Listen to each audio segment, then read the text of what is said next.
Oi, gente! E aí, tudo bem? Vamos continuar falando aqui um pouquinho sobre o nosso Foco OAB. Alguns temas relevantes e importantes para a sua prova e que precisam ser relembrados sempre para que você não sofra na hora de responder as suas questões.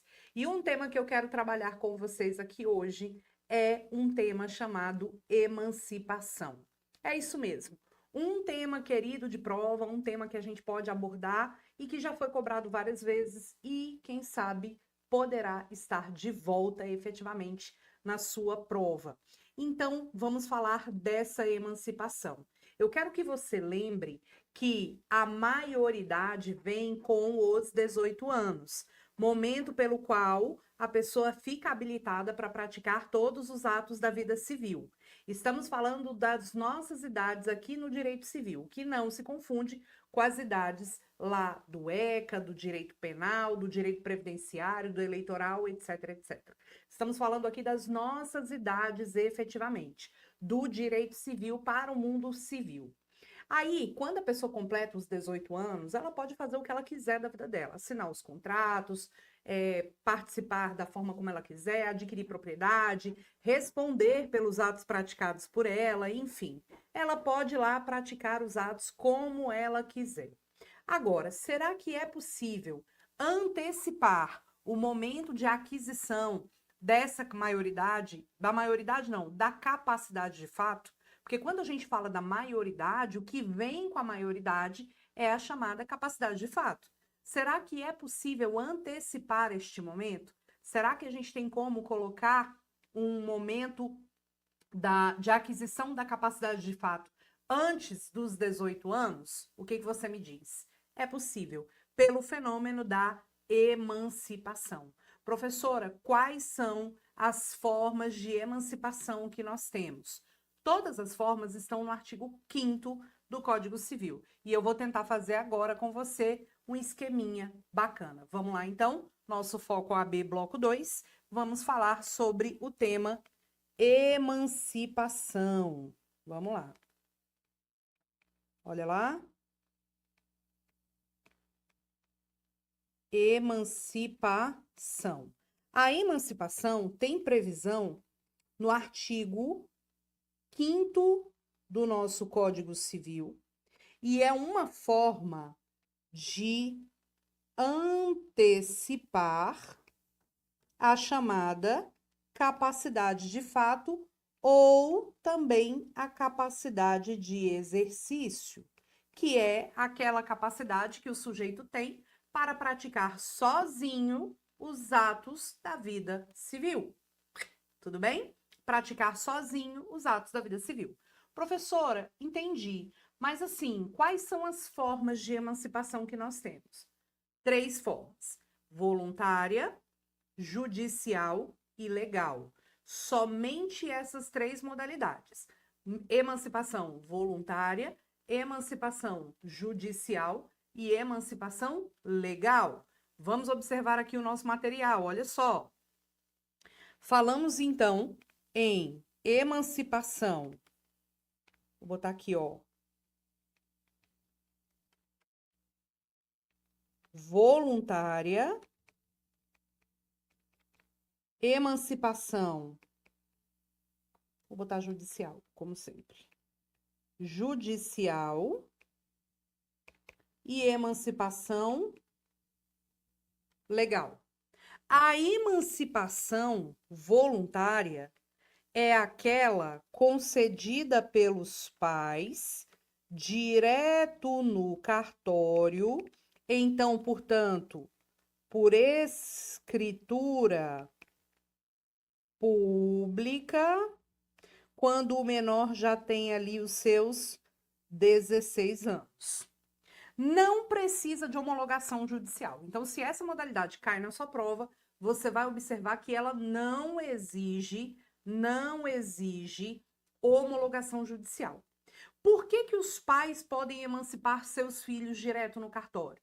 Porque automaticamente, quando os pais se tornam pais, tendo, portanto, os seus filhos, seja de maneira biológica, ou de maneira socioafetiva, ou de maneira civil pela adoção. Surge para esses pais o chamado poder familiar. O poder familiar é o poder que os pais possuem de controlar a vida dos seus filhos, de tomar decisões, de gestão da vida dos filhos menores, evidentemente, enquanto menores.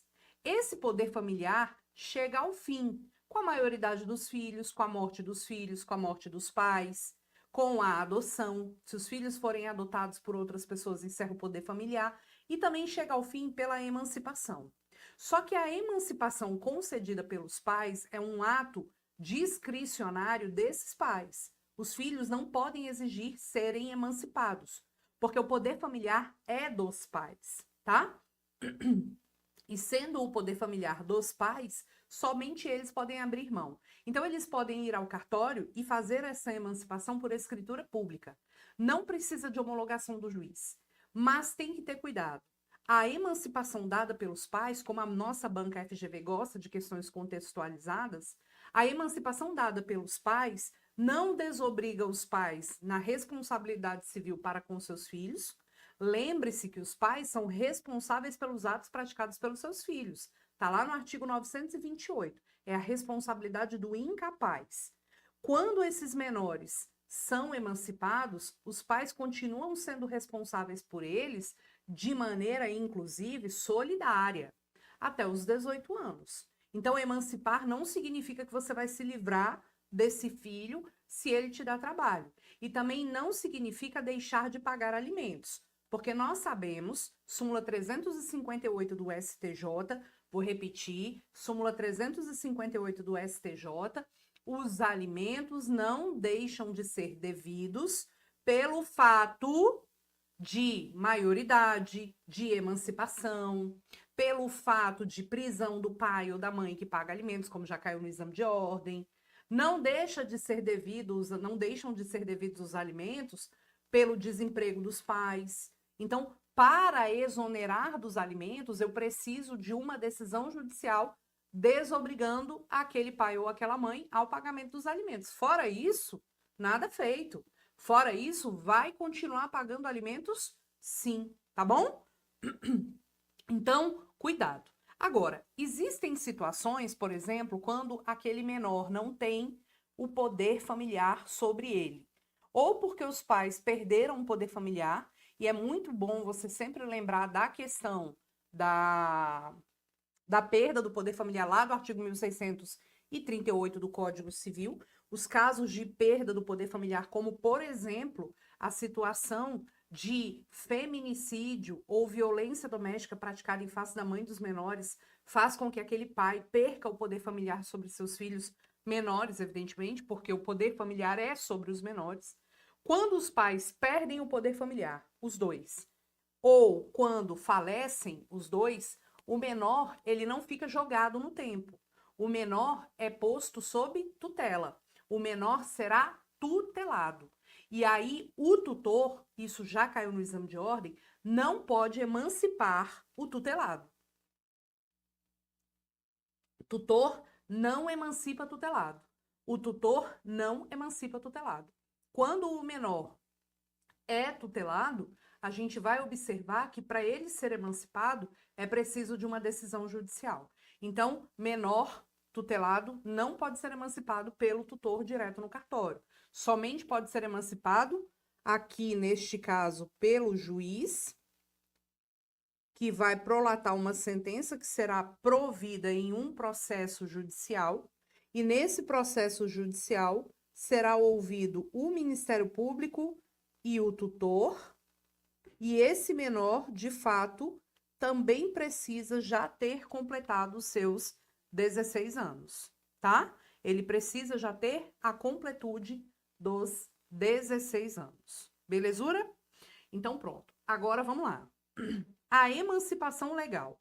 A emancipação legal é um critério da lei. A lei emancipa o sujeito tutelado, tá? A lei emancipa o sujeito tutelado. Quando o sujeito é efetivamente tutelado, o que eu tô falando? Viajei aqui agora. Volta. Quando a lei emancipa, são casos específicos. Estou misturando emancipação legal com tutela. Olha como eu tô doida. Eu estou ficando doida, né? Eu estou ficando doida. Real, oficial. Ah,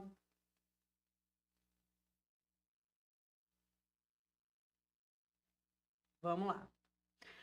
Pois bem, o que nós vamos ter? A emancipação legal é aquela emancipação dada pelos critérios da própria lei, tá? A própria lei ordena a emancipação. Então, quais são os casos que nós temos de ocorrência legal que a lei prevê como sendo casos de emancipação? Olha só, nós vamos ter aqui o seguinte: casamento, exercício de emprego público efetivo, calma que eu vou comentar sobre cada um, colação de grau em curso superior e também por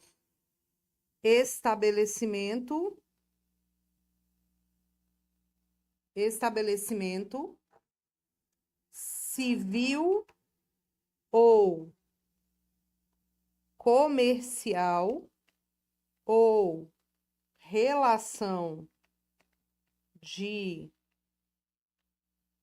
emprego, o menor com 16 anos tem a sua economia própria, tá? Tenha a sua economia própria, tá? Vamos lá.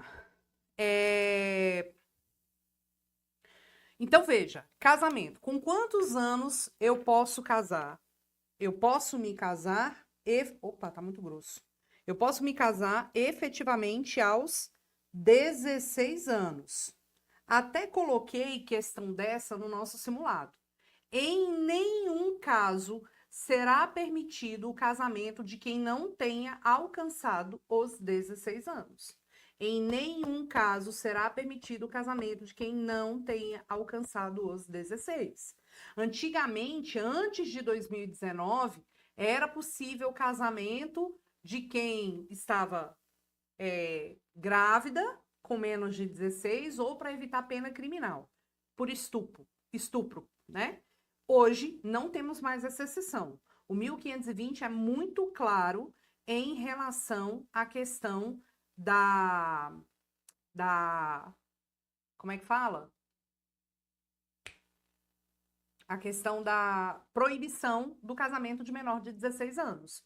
Em nenhuma hipótese será possível o casamento de quem não tenha alcançado a idade núbio, a idade para o casamento. Então, idade núbio aos 16. Aí aquela situação clássica de exame de ordem. Casou com 16, divorciou com 17. Volta a ser incapaz? Claro que não. Claro que não, porque o divórcio não retira do mundo jurídico a questão da... Como é que fala? O divórcio não retira do mundo jurídico a questão do casamento ter sido celebrado. Ele desfaz o casamento, mas ele não retira do mundo jurídico, ok? Beleza? Então, vamos aqui no nosso material. Olha só. Peraí, deixa eu só arrumar um negócio aqui.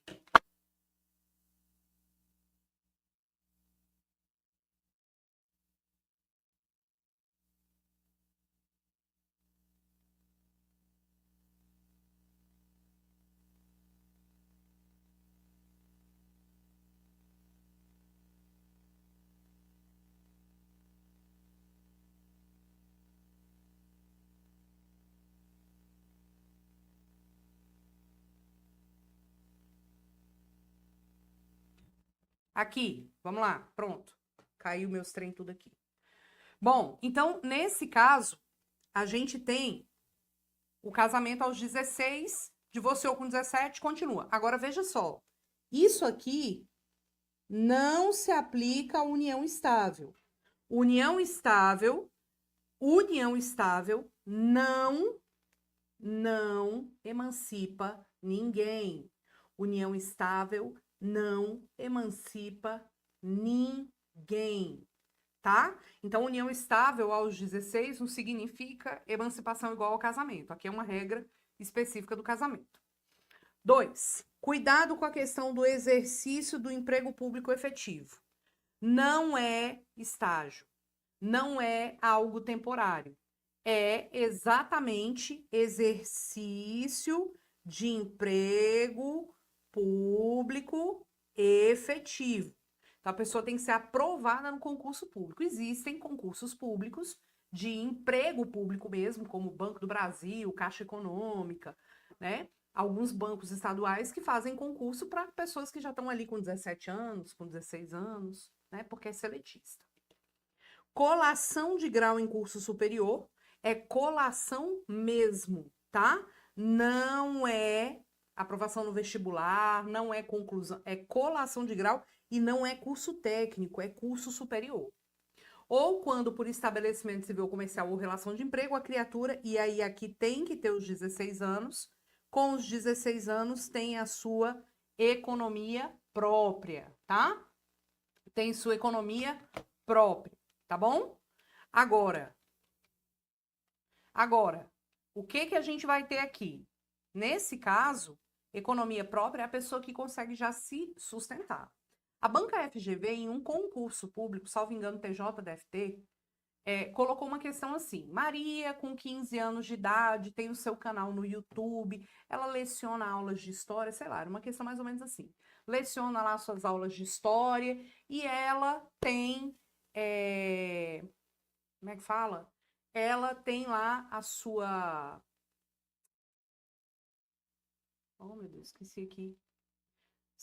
Sua renda mensal pela questão do YouTube, pipipi, popopó.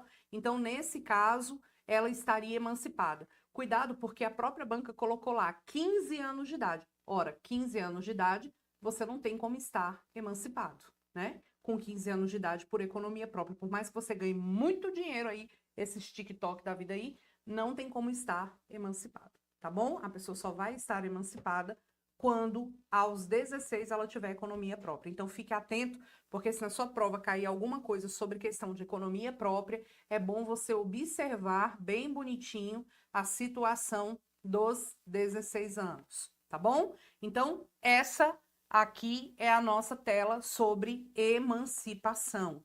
Muito cuidado com a questão, tá? Cuidado porque emancipação voluntária tem que ter 16 anos, é concedida pelos pais, não deixa de pagar alimentos, nem deixa de ter responsabilidade civil.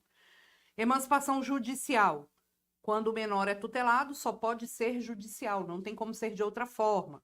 Mas também a criatura tem que ter 16 anos e nesse processo judicial o Ministério Público vai participar categoricamente. Na emancipação legal, nós vamos ter aqui o casamento, o exercício de emprego público efetivo, colação de grau em curso superior, estabelecimento civil ou comercial ou relação de emprego menor com 16 anos tem economia própria. Então, veja que para o caso de exercício de emprego público efetivo, a lei não exige idade mínima, e para o caso de colação também, a lei não exige idade mínima, tá bom? Professora, não existe nenhum caso, então, de emancipação antes dos 16. Esses dois casos que eu mencionei, como a lei não exige idade mínima, de fato, nós podemos ter aí uma situação bem peculiar de alguma possibilidade de ter com menos de 16 anos, tá bom? Belezura? Show de bola. Agora, como a gente falou aqui de incapaz, eu quero fazer uma outra pergunta para você. Como é a responsabilidade do incapaz? Como que é a responsabilidade do incapaz? O incapaz responde pelos atos praticados por ele? A responsabilidade do incapaz consta no artigo 928 do Código Civil. A pergunta é: o incapaz pode ser responsabilizado pelos atos praticados por ele? O que você me diz nesse caso? Primeiro, você tem que lembrar quem são os incapazes. Pode ser o absolutamente, artigo 3º, ou o relativamente, artigo 4º. Quem são os absolutamente incapazes? Apenas os menores de 16 anos. Quem são os relativamente incapazes? Os de 16 a 18, os ébrios habituais, os alcoolistas, os pródigos e aqueles que por causa transitória ou permanente não manifestam vontade. Então, não existe a possibilidade, vou repetir pela bilionésima vez, de uma pessoa com mais de 16 anos ser considerada incapaz, absolutamente. Porque o único absolutamente, o critério é unicamente etário, objetivo, é o menor de 16. Então, a pergunta é: o menor de 16 pode ser compelido a pagar pelos danos que ele ocasionar? O que você me diz? A resposta é positiva. Só que a responsabilidade do incapaz, você tem que lembrar, é uma responsabilidade subsidiária. O que significa dizer que a responsabilidade é subsidiária? Subsidiária é aquela responsabilidade que primeiro vai para alguém e depois vai para o incapaz. Então, se o incapaz causa, vou botar aqui, ó. Se o incapaz causa um dano a alguém, se o incapaz causa um dano a alguém, se o incapaz causa um dano a alguém, primeiro quem responde é o representante. A OAB uma vez tentou cobrar uma questão dessa e teve que anular porque cobrou errado. Representante. Então, quem responde na linha de frente é o representante. Se o representante não tiver condição ou não tiver, naquele caso, obrigação de fazer, essa indenização será do próprio incapaz. Então, quando a gente fala que a responsabilidade do incapaz é subsidiária, nós estamos nos referindo ao fato de que, primeiro, na linha de frente é o representante. O representante paga pelos danos causados pelo incapaz, o qual ele é responsável. Se o representante não tiver condição ou não tiver obrigação de, naquele caso, fazer o pagamento, de fato, o incapaz será compelido a arcar com o dano, ok? Então, muita cautela aqui, o incapaz ele pode sim responder, mas sempre de forma subsidiária. Agora, uma questão interessante, um problema interessante.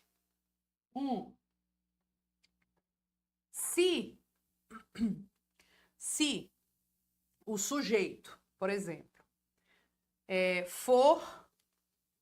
Vamos dar um exemplo aqui. Imagina, os pais do menor, Joãozinho. Joãozinho tem 10 anos de idade e é um pequeno pentelho. Joãozinho tem os pais divorciados. O pai mora num lugar, a mãe mora no outro. O Joãozinho mora com a mãe. Ele tem o lar de referência com a mãe dele. Não esqueça que, seja a guarda da mãe, que é a guarda unilateral, ou a guarda compartilhada dos dois, o filho tem um lar de referência. Então, mesmo na guarda compartilhada, o filho vai ter um lar de referência. Suponha que esse lar de referência é com a mãe. E não esqueça, mesmo com guarda compartilhada, o outro que não mora com o menor, tem que pagar alimentos do mesmo jeito. O povo tem uma falsa impressão de que porque é guarda compartilhada não vai pagar alimentos. Aqui, tá? Vai pagar alimentos, sim, normal, real, oficial. Então vamos lá. Aí o menor que mora com a mãe foi passar o final de semana na casa do pai, que mora em um condomínio. E aí esse menino desceu para brincar com os amiguinhos lá embaixo e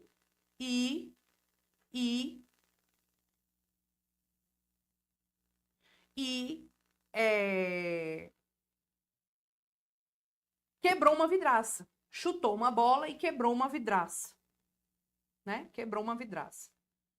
E aí,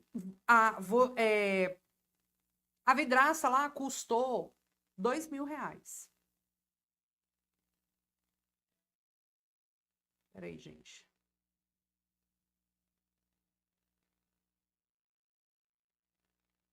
E aí, o que vai acontecer? O pai teve que pagar lá R$2.000 para arrumar a vidraça. No mês seguinte, o pai vira para a mãe e fala assim: olha, é o seguinte, esse mês eu não vou pagar os 2.500 de alimentos, porque eu tive que gastar R$2.000 para consertar a vidraça. Então eu só vou te dar R$500. Pode isso? Não. Não pode, porque os alimentos são incompensáveis. Por mais que tenha tido aquele gasto extra consertando a vidraça que o Joãozinho quebrou, os alimentos não podem ser objeto de compensação. Os alimentos são devidos do mesmo jeito. E se a criatura não pagar os alimentos, o que vai acontecer com ela? Vai presa. Qual que é o prazo da prisão civil do devedor de alimentos? De 1 a 3 meses, de acordo com o Código de Processo Civil. Aliás, é a única forma de prisão civil que nós temos. Dá o print nessa tela se quiser. E segue o bonde para o nosso próximo bloco, no qual vamos conversar sobre mais temas. Beijo.